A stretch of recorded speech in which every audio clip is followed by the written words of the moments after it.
We're going to get started in just a few minutes. I just want to give everyone a chance to log on. We have about 15 people right now, so that's exciting.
We'll get started in just a few minutes.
Okay, I'm going to go ahead and get started since it's a little bit after 9. I appreciate everyone who's here tonight. I don't want to take up any more of your time than I need to. You should be able to see my screen right now. It's a PowerPoint. Alright, so let's get started. Thank you so much for attending my webinar tonight, More Than Just Sounded Out, Strategies to Help All Readers. I really appreciate you coming and logging on a Wednesday night on your night off, or maybe you're working, or maybe this is educational for you. But I'm so honored to be presenting on a topic that I'm very passionate about, which is literacy. I'm honored that Kappa Kappa Gamma chose me to present this webinar. I was telling my sister-in-laws I'm really nervous, and they were laughing at me because I'm really just talking to a computer screen right now in a room by myself with a ridiculous-looking headset on. So, you know, I've done worse things, more embarrassing things, so. All right, so a little bit about me. I received my undergraduate and graduate degrees from Furman University, which is in Greenville, South Carolina. My Kappa Kappa Gamma connection is that I joined Kappa at Furman, and I'm currently the Eta Alpha Membership Advisor. I just started my 5th year of teaching. I have 3 years of experience in 4th grade and 1 year in 5th, and I'm currently teaching 2nd grade in Augusta, Georgia.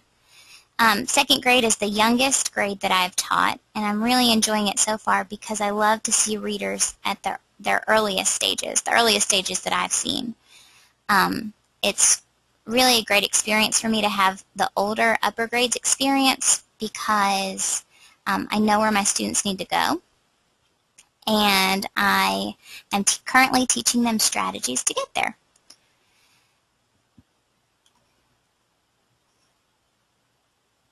So I'm going to put up a poll.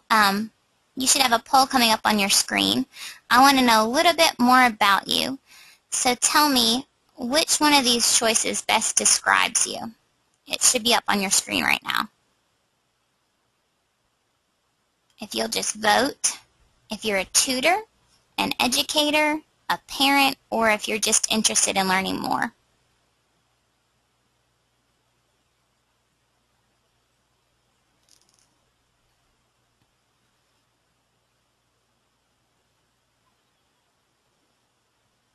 All right. It looks like about 70% of you are educators. I hope that I can teach you something new tonight.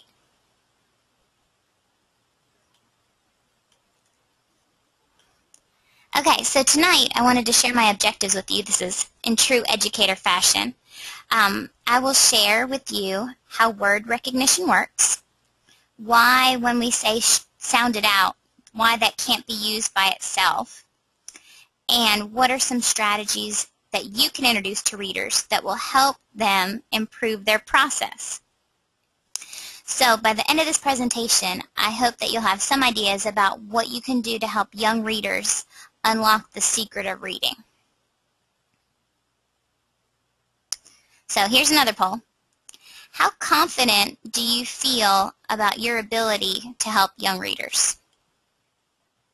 It should be coming up on your screen right now. Are you a 3, very confident, 2, somewhat confident, 1, not very confident? You can be honest, I don't see your answers, but I do see if you're looking at my screen on the forefront of your computer, if it's behind, so that's interesting.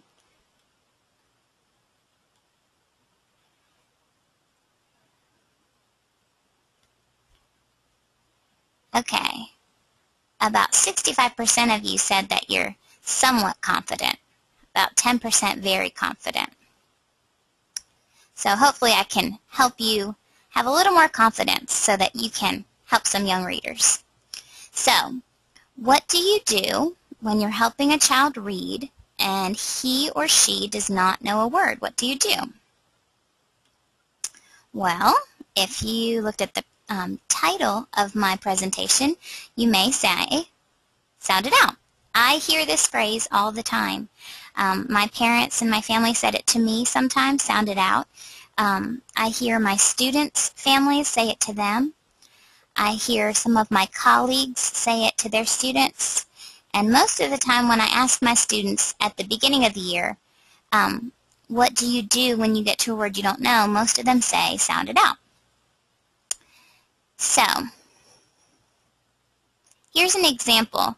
This was just last week in my classroom. One of my students, whom I'll call Jay, she was reading to me last week, and she got to a word, and the word was about. Jay is a reader that struggles most of the time, and she started saying the word, b, o, t, and then she would say it faster. B, O, t. She was not going to get to the word about the way that she was saying it. So this is an example of why sound it out might not work. Some people think that, like the family in the movie My Big Fat Greek Wedding, they use Windex to cure everything. Some people think that the strategy sound it out is the cure for everything. But unfortunately, or if you're a lover of all things literacy, fortunately, reading is much more complex than just allowing one phrase or one strategy, sounding it out, to be the magic bullet. So it makes it a little bit more difficult, but it also makes it interesting. So I kind of want to explain to you how readers recognize words, and I want to try to break it down into something a little bit easier. So you see a picture on your screen right now of a stool, and you're probably thinking, how does a stool have anything to do with reading? Well, Understanding word recognition, or how readers figure out unknown words, can best be explained by using a three-legged stool. With a three-legged stool, all three legs work together for the stool to stand up. If one of those legs breaks or is cut off, the stool is not going to work. The same thing happens with reading. There are three cueing systems, three different things that your brain does when you're trying to figure out an unknown word, and all three of those things have to work together for you to create meaning. Now, one of the things I teach my students on the very first day of school, and I harp on it all the first week, is that if you are reading, if you're calling out all the words in a passage, and you get to the end of the passage or end of the chapter or end of the book, and you can't recall anything that you've just read, you don't know what it's about, then you're not really reading. And this diagram illustrates that. If you're not using things from all three of these cueing systems, you're not making meaning, and that's in the middle. That's the most important. That's what reading is. So, what does this have to do with sound it out? Well, the three cueing systems have questions that go along with them to kind of illustrate what each of them are. So, the first circle we're going to look at is graphophonics. And graphophonics, you can ask the question, does the word look right? Looking at the letter shapes and looking at the letter sounds and using what you know about phonics, is the word that you're saying right based on phonics? That's the first circle. The second cueing system, syntactic cues, has to do with syntax. Does it sound right? Does it sound right in the context of the sentence? Is it following the rules of English syntax? If the word that you don't know is a noun, are you putting in a noun or are you putting in another different part of speech? If it's a verb, are you putting in a verb or something different? So that's syntactic cues. The last one is semantic cues. And the question we can ask is, does it make sense? Does the word that you've used make sense in the sentence? Does it make the sentence mean something that's important to the story? So are you using your context clues? Are you using the pictures to check? Are you using the general meaning of the story, what you know so far, to figure out? And all three of these things have to go together. So here's the problem. If you only use sound it out as the only thing you do every single time you get to a word you don't know, you're only using one of those circles. You're only using one cueing system. You're only using one leg of the stool. You're only using graphophonics. But you have to use strategies from all three of those cueing systems to make meaning. Going back to my example before with my student Jay, she said it letter by letter, and she was not going to get to the word about. Now, about might not be a word that's crucial to the meaning, but if she did that with every other unknown word, she would never get it. So here's a quote from Kylene Beer's book, When Kids Can't Read, What Teachers Can Do, and I think it kind of puts sounding it out, why that's a problem, in a quote that I really like. Sounding out words a letter at a time or syllable by syllable slows a reader down, disrupts fluency, and that interrupts meaning. So if you do that all the time, you are going to slow down. You're going to read it so slow that you're not going to understand it. So that's a problem. So what can we do? That was somewhat overwhelming, all the educator talk. But here are a few things that we're going to talk about tonight. I want to talk to you a little bit about, if you're working with a reader, how to pick just right books with them. What are some accuracy strategies that you can use?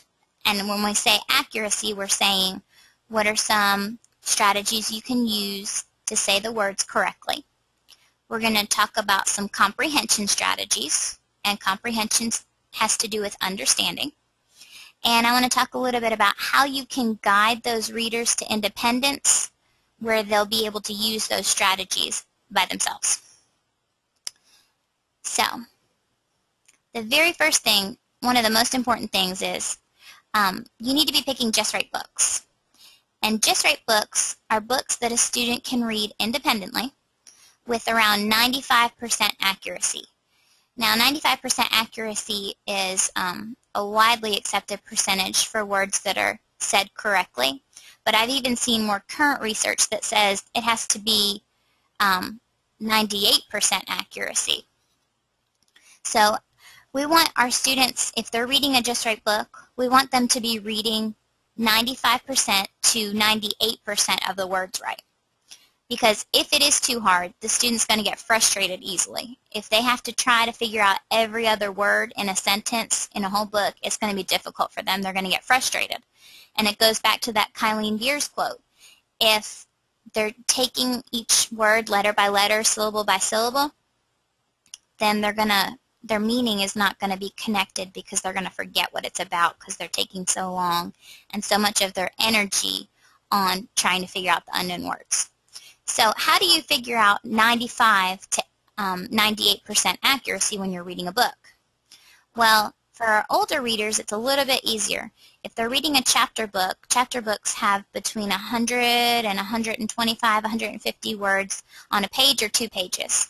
So if you want to check to see if a chapter book's just right, you could have them read a selection to you out loud, and you can count on your fingers how many words they're having difficulty with. If it's more than 5, it's probably too difficult for them to read by themselves. For our younger readers, who are mostly reading picture books and easy readers, there might be 100 words in the entire book or less than that, so you would want to do less than 5 words for the entire book, which seems like a lot, but they need to have a lot of high accuracy with those words. One of the most important things, besides being just right, is that the child has some kind of choice in at least some of the reading that they're doing. So if you're a parent, I think it's easier for you to give your children choice. Educators sometimes have a little bit more difficult time giving students choice because they're trying to teach certain books or certain stories. But it needs to be interesting to them or else they're not going to want to read it. So now that they have their Just Right book that they can read with high accuracy or high percentage of words that they know, and they've picked their book and it's something that they're interested in, what do you do now? Well, now's the time where you, if you are a teacher of reading, or if you're not a teacher of reading, or if you're not a teacher in the classroom, you're a teacher at home, this is the time when you're going to have to provide readers with the tools that they can store in their toolbox and pull out and use when the time is right. My husband is a big handyman, and he always buys tools before he even has a purpose for using them. But he knows that he'll eventually use them someday. So it's kind of like that when we're teaching strategies. We're going to teach strategies that we think our readers might use someday and put them away in their toolbox, and then they can pull them out when they're not with us, when they know that they're going to need to use them. So I'm a very visual learner. My parents said that, well, and I remember when I was younger, when we were studying for a test and they would be holding the textbook far away from me and I would be laying in the bed and they'd be asking me questions about what was going to be on the test, I could recall passage by passage what was going on. So at Furman, I had heard about the 3 cueing systems. It was presented to me several times over and over, but it still didn't click until I saw this visual representation for strategies, and this is by the 2 sisters. They're actually sisters in real life. Their names are Gail Bushy and Joan Moser, and they've actually written 2 books. This is from their 2nd book called The Cafe Book. This is the cafe menu, and on it you can see that there's 4 categories: comprehension, accuracy, fluency, and expanding vocabulary. And tonight we're going to primarily talk about comprehension and accuracy for our readers. But the sisters talk about how readers, just like when you're in a restaurant, readers can pick and choose what they want at certain times. So this is a menu that we present to readers, not all at once, and not even an entire school year. In 2nd grade this year, I'm definitely not going to get to all of these things. Some of them might not be developmentally appropriate. Some of them my students might not need, and some of them might be so far above them that it would just be frustrating. So I'm going to choose a couple of these to highlight this year, just like if you're working with a student at home or an after-school program, or in your classroom, you're only going to want to pick a couple to present over the entire year, over the entire time that you're working with them. So we're going to do a little bit at a time. I'm going to highlight some from comprehension and accuracy, but this is a great book, and it's written for all audiences that are interested in learning more. Okay, so why should we teach strategies? Well, strategies, I'm very big on providing my students with independence. I want them to be independent readers. I want them to love reading. I want them to love reading even after they leave my classroom or even after I'm finished working with them. So in order to do that, I think that we need to teach readers the secrets that go inside our heads while we're reading. I am an advanced reader. I've been reading for over 20 years, and there's things that I do in my head and things that I say to myself in my head that if I don't share them with my students, they're not going to know what goes on in my head. So we kind of need to open up our brain. That's why I say to my students, we need to open up our brain and we need to talk about what we're saying to ourselves. And that's difficult at first. A lot of my students will say, well, I just knew it. But if we can get them to talk about what's going on, then they can go even further. So if we teach strategies, we can give readers an opportunity to monitor their own reading, so to tune into that conversation they're having with their brain. And we give them the ownership and the power to decide what strategies they need at a specific time. So if we go back to the cafe menu and we teach them a bunch of comprehension and accuracy strategies, they'll figure out what's going on and what they need to do at a certain time. So there's some, you might have some confusion between what are skills and what are strategies. Skills are automatic things we do without thinking, like tying our shoes. Strategies are plans that readers do. They make when they're reading. So, like I was saying when we were looking at the entire cafe menu, only work on one strategy at a time and make sure that the students are proficient at doing that before you introduce another. And we were talking about sound it out as the magic bullet. There's not going to be one specific strategy that works all the time. You might have to try a bunch of different things at one time, or over time you're going to have to try a bunch of different strategies. So there's not going to be a sure thing that you can do. So when I'm teaching a strategy, you could use this in your classroom or you can use this in your home. I try to follow a predictable teaching pattern. I always say the name of the strategy. I explain what it is and why you would use it. I try to tell them what's going on in my head when I use this. I model the strategy out loud for them. I give them some time for guided practice, and then I give them some time for independent practice. A lot of time for independent practice. So the accuracy strategies that we're going to be talking about tonight are 3 of the strategies from the cafe menu. We're going to be talking about cross-checking, skip the word and then come back, and chunk the letters and the sounds together. So the first one is cross-checking, and this one helps illustrate the 3 cueing systems better, and it breaks it down into a model that our students can follow. So cross-checking is a strategy that you use when you come to an unknown word. You're going to ask yourself 3 different questions. Does it look right? Does it sound right? And does it make sense? Now my students love this strategy. It's one of the first ones I teach because it has hand movements to go along. I didn't make them up. I wish that I did, but I didn't. The hand movements, if you remember back to the dance craze, the Macarena, the one part where you put your right hand on your left shoulder and your left hand on your right shoulder, and then you put your hands down at your side, that's what cross-checking is. So when I say, does it look right? I put my hand on my shoulder. Does it sound right? I put my hand on my other shoulder. And does it make sense? I put my hands down at my sides.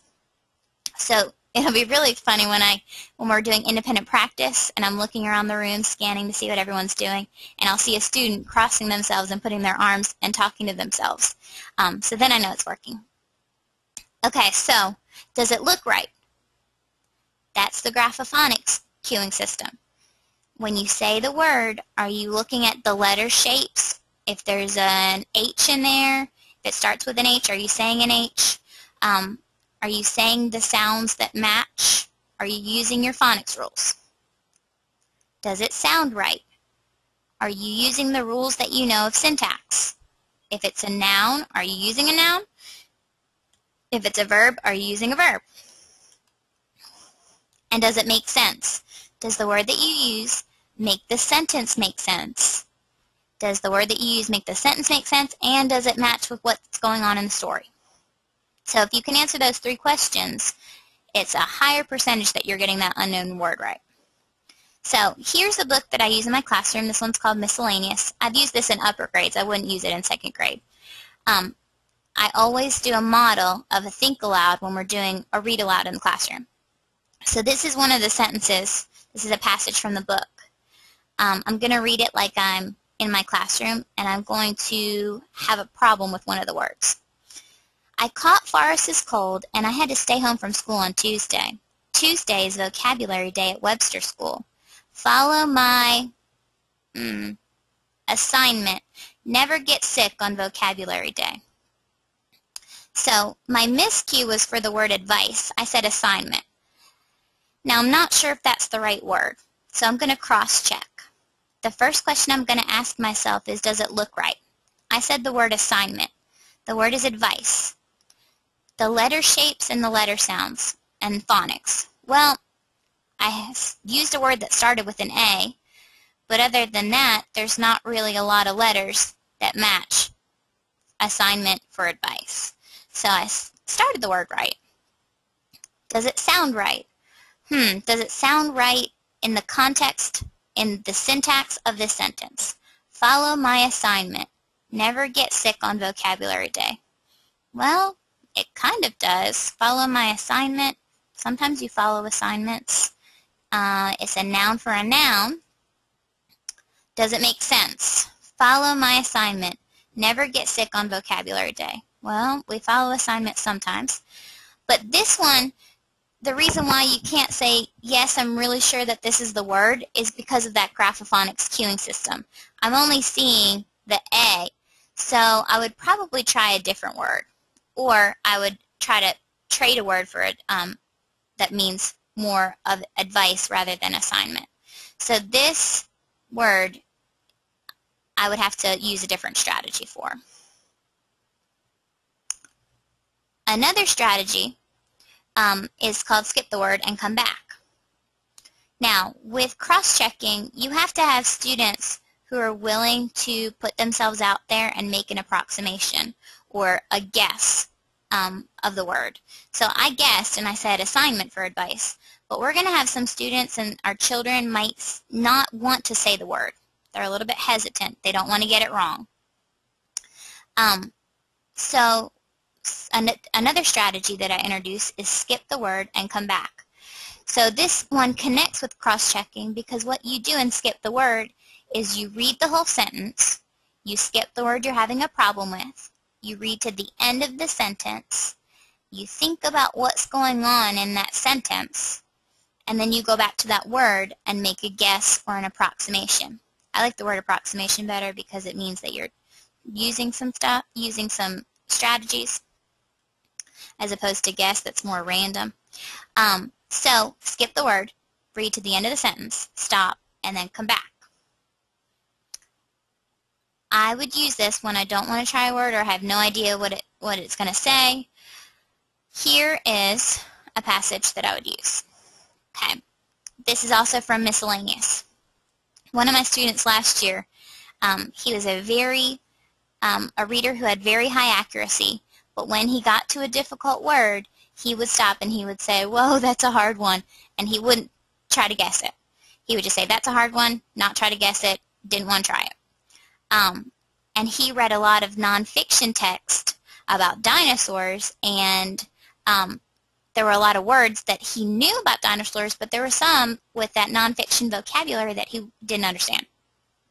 So here's a sentence, a passage from Miscellaneous again, and I'm going to skip the word that's underlined, and I'm going to read to the end of the sentence and then try to figure it out. I found the bread and butter, and my mom came back with spaghetti sauce and a can of something, cheese, a can of corn, and a big green box of spaghetti with a beautiful woman on front. Well, I didn't try that word. I didn't try that word because I really didn't have an idea. So I'm going to go back and I'm going to try to see if I can talk to myself and have a little conversation, a dialogue about what I need to do now. Alright, so they're at the grocery store. They're picking up different things. Bread and butter, spaghetti sauce, cheese, corn, spaghetti, all the different things they need to make spaghetti, and a can of some kind of cheese. Alright, well, now I need to try to use my cross-checking. I'm going to have to try something. I see that the P is capitalized, which means it's a proper noun, and it's a kind of cheese.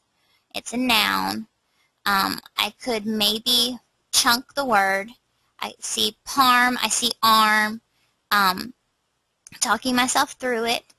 Does it look right? Does it sound right? Does it make sense? And then I might remember, oh yeah, there's a cheese that you use with spaghetti. It's called Parmesan. And does it look right?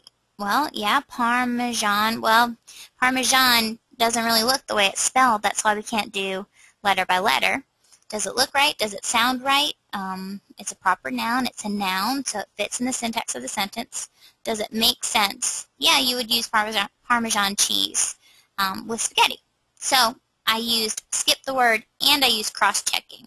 And I made a plan with myself. I used a strategy to get through it.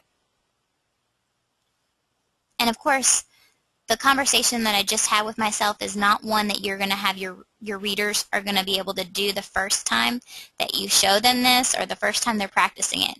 That's going to come from a lot of modeling, repeated modeling, prompting. But eventually they can get there, even the youngest readers. The next accuracy strategy I'm going to talk about is called chunk the letters and the sounds together. And this is a little bit like Sound It Out, but a better version. So chunking the letters and the sounds together is when you look for blends and digraphs and parts of the word that you know make sounds together. You have to know a little bit about phonics for this strategy, so it's a little bit more advanced. And we want our readers to break down the words into chunks as opposed to sound by sound. So you would use this strategy, and then once you make your approximation, you can go back and use cross-checking. Here's a passage from Alexander and the Terrible, Horrible, No Good, Very Bad Day. And I'm going to try to chunk a word that I don't know. In the carpool, Mrs. Gibson let Becky have a seat by the window. Audrey and Elliot got seats by the window, too. I said I was being... Oh, that's a hard one. Well, I see some blends, and I see some words that I know. I know some suffixes that I know. I see scr at the beginning. I see run. I see ch, and I see d, the suffix. So I can kind of stretch that out, scr, run, ch, t, and I can put it together. I can chunk them and then put it together, and I might be able to get to scrunched. Like I said, this is going to be for readers who know a little bit more about phonics rules and word exposure. But I can try it scrunched, and then I can cross-check it. Does it look right? Well, I said the scr. I got the CH sound. I know ED. Does it look right? Yes. Does it sound right? I said I was being scrunched. Yeah, it's a verb. Does it make sense? He's talking about being in the car, having a seat by the window. They all got seats in the window. There's not that many seats in the window. So he was probably in the middle. So yeah, he's probably going to be scrunched. Alright, so those are the 3 accuracy strategies. I went through them kind of quickly. Just based on what you know so far about the 3 that I've talked about, what is a strategy, an accuracy strategy that you think you could probably use or that you kind of already use already? I'm going to launch a poll right now. Which one of those strategies, cross-checking, skip the word, then come back, blend sounds, stretch and read, which one of those is something that you think you could use right now? Or that you do?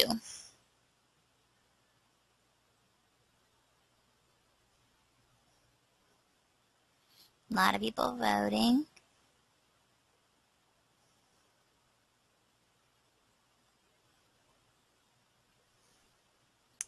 Okay, so it looks like a lot of people say skip the word and blend the sounds. People are not as much feeling like they could do cross-checking. And that one does take a lot of explaining and modeling because it is, you know, kind of 3 strategies in one. Those 3 questions that have to do with those 3 cueing systems.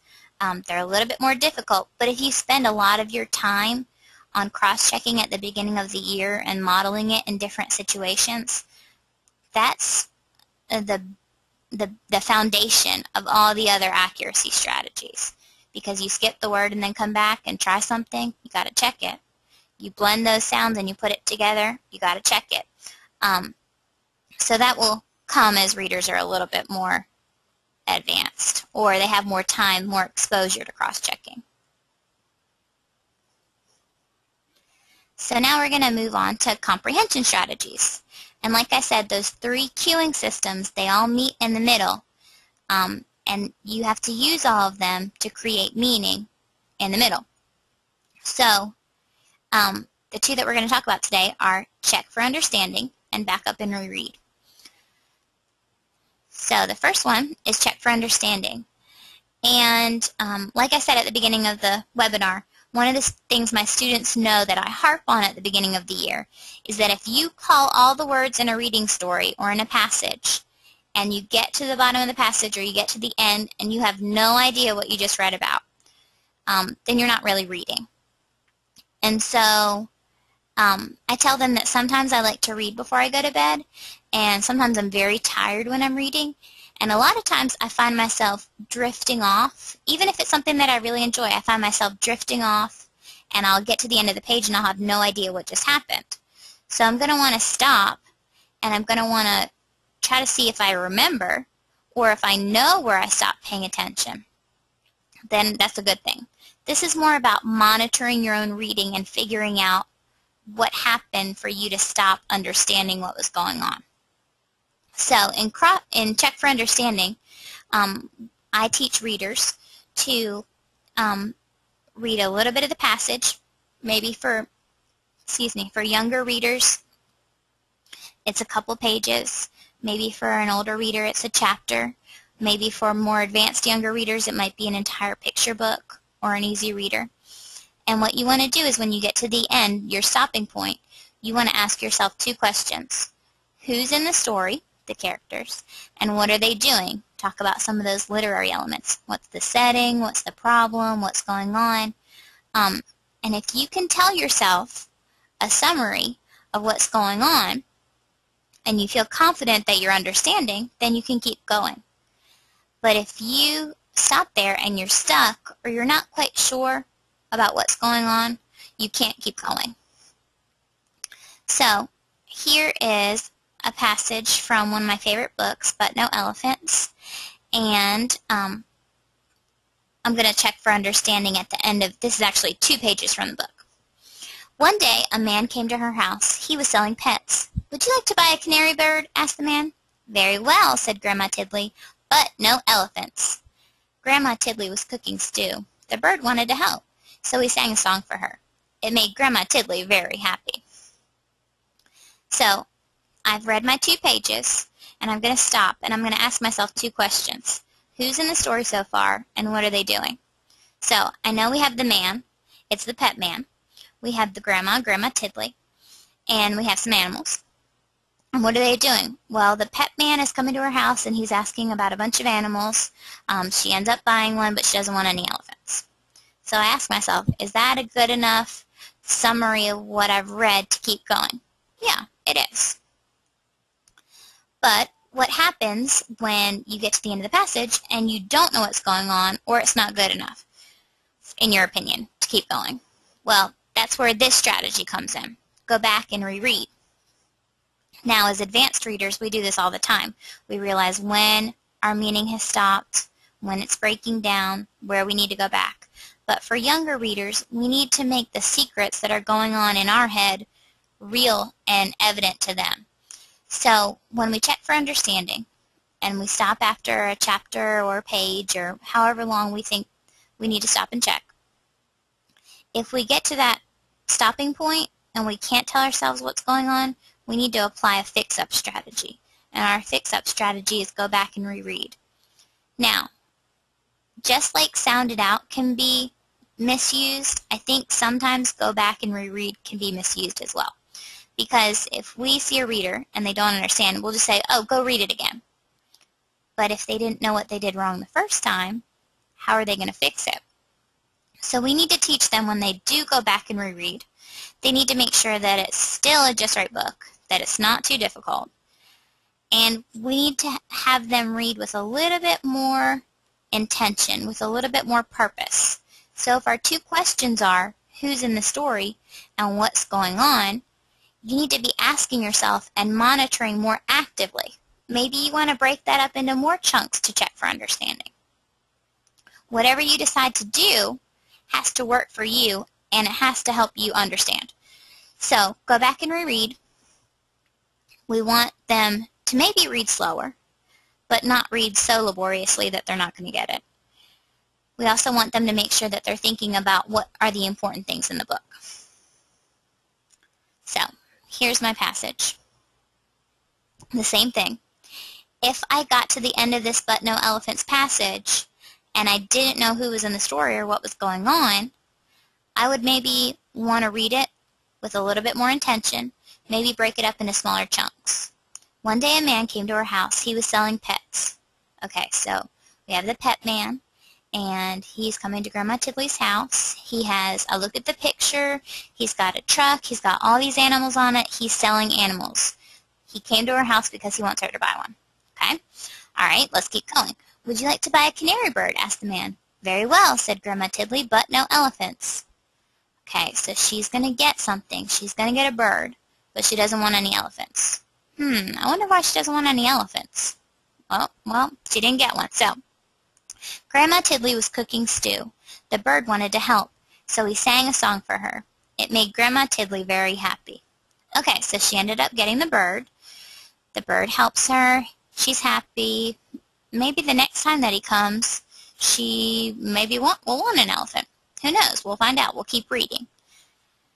So, you back up, you reread, you break it into smaller chunks, you figure out what the problem is that you're having, and you try to fix it.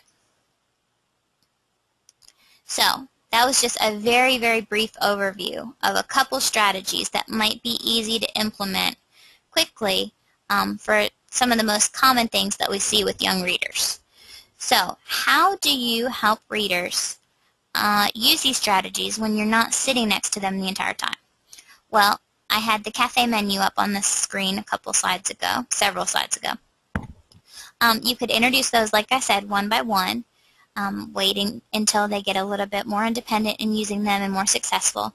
You could highlight the strategies. You could print one of those copies out, highlight the strategies that they use, and give it to them so that when they come to something they don't know, they can have a visual representation of that. And they can say, okay, I'm having a problem with comprehension. Here are the comprehension strategies we talked about. What could I do? You could also have a word attack wheel. I've seen a paper plate divided like it's a pizza, and each one of those slices is a different accuracy strategy that you could use when you come to unknown words. But that could be adapted for any type of strategies. You could have all comprehension or all accuracy, and that's something that they can keep with them and use when they're reading. I've also used a Ziploc bag of index cards with a bunch of different strategies that they can lay out and they could go through. But the key is they need to have ownership of them. They need to use them frequently. They need to have constant modeling by an advanced and older reader, a more experienced reader, to show them that even advanced readers have to use strategies. We're doing them so automatically in our head that we don't think about them anymore, but we're still doing them, and that's what makes us successful. So I'm not going to introduce any more content, but I wanted to see if there was something else that you needed me to explain a little more. I know I tend to talk quickly. So if there's something that you want to see me explain more, the queuing systems, the cafe menu, accuracy strategies, comprehension strategies, or if you're good right now, you just need it to soak in a little bit, you can vote. Looks like a lot of people just need a little bit of time to let that soak in.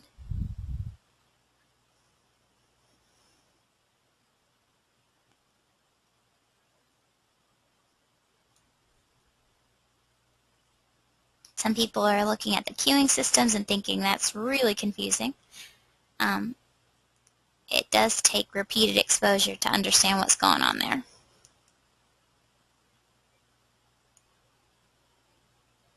Looks like a lot of people just need a little time to think about all the stuff I've talked about, because it has been a lot. And I apologize. Maybe a little too much. But this presentation is going to be available on the CAPA website on the public portion, I believe. So if you wanted to go back and watch it again, or just look up a specific slide, you can. There should be a box in your little screen sharing toolbar where you can send me a question. So if you have a question right now, you can type them into the box on the side of the screen, and you can hit it, and I will see your question. I can answer some questions right now. If anybody has any questions.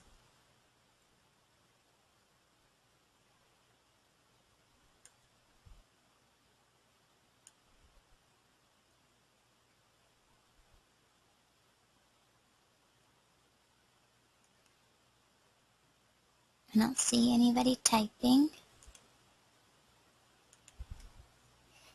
The web address to access the recording would be kappa.org. I'll put it on my Facebook and email it to everyone that I know. But you should be able to find that. I'm recording this webinar as I'm speaking right now, so it'll be available. I'll probably upload tomorrow or the next day. So, how do you feel now? Are you confident? Did I introduce too much? How has this presentation helped you? I know it was quick. It wasn't that long. I talked extremely fast. You're tired. Are you more confident than before? Are you equally as confident? Are you no more confident? Looks like some people are more confident. I always like when I go to presentations and I'm hearing things that I'm already doing in the classroom, or that I have some ideas about trying. That always helps me.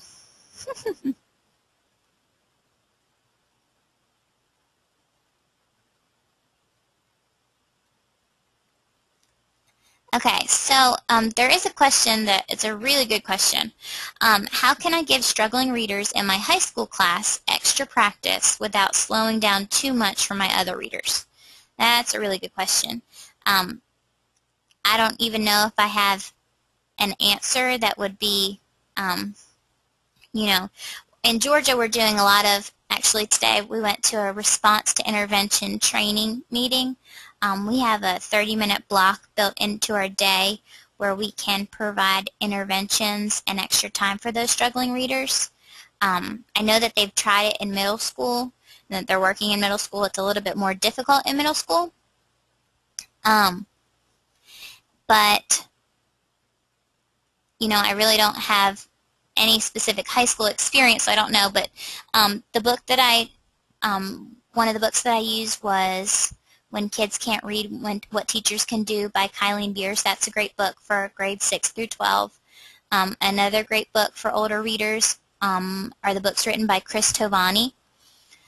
Let me type these names in so that you can have them. Kylene Beers and Chris Tovani. They have a lot of high school stuff. They teach a lot of strategies. And you know, all readers can use these strategies with different leveled texts. So in high school, you could teach some of the comprehension and accuracy strategies and just give different level texts. My mom says, ask them to come in after school and work with them on the strategies. You could. I don't know if they'd want to. Maybe just, I don't know. High school is so difficult. All right, let's see. Yeah, someone said about the question about the struggling readers in high school leveled literature circles. That's a great, use the strategies with appropriate level texts. There's another question. How do you monitor independent practice? Do you have a rubric that you use?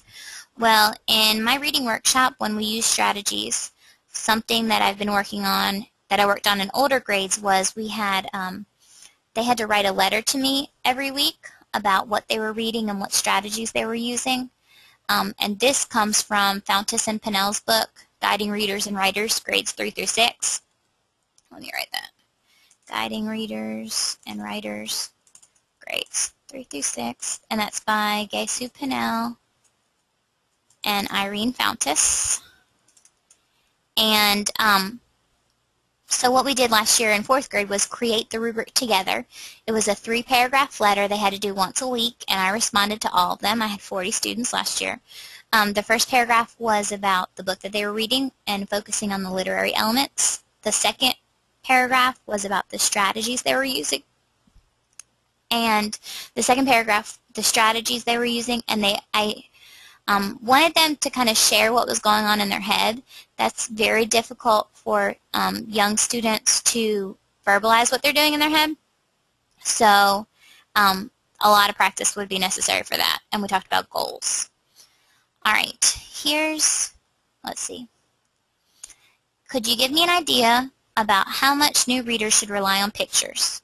My daughter almost doesn't want to use the words. She keeps making guesses based on the picture she sees, even if these words don't make sense. Is that normal for a new reader? Well, I think that reader might be relying heavily on the semantic cueing system, which is the meaning and the pictures. That's just one of the strategies, but you might want to try a close activity, and that's C-L-O-Z-E. And that's where you cover up part of the word and have them try to figure out. I would try to cover up the pictures because she's not going to be able to have pictures all the time. It might have to go back to confidence, giving her some confidence in, that she can do it without the pictures. So maybe pictures every other page so that she's not heavily relying on those. But I do think that a lot of readers, young readers, use pictures, yes. And how to wean them off the pictures, that's a very good question.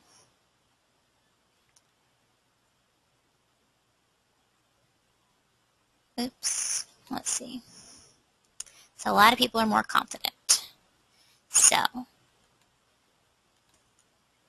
I really liked this quote by Gerald Duffy in Explaining Readers, and it kind of sums up why I teach strategies. Good readers often figure out the secrets for themselves, but this does not always happen with struggling readers. Reading tasks often remain a mystery for them. Directing them to the secret minimizes that problem. Given explicit information, they are able to adjust what we say to their own way of thinking and to put it in work in the reading of real text. And I see a typo. But we really need to teach our readers the secrets.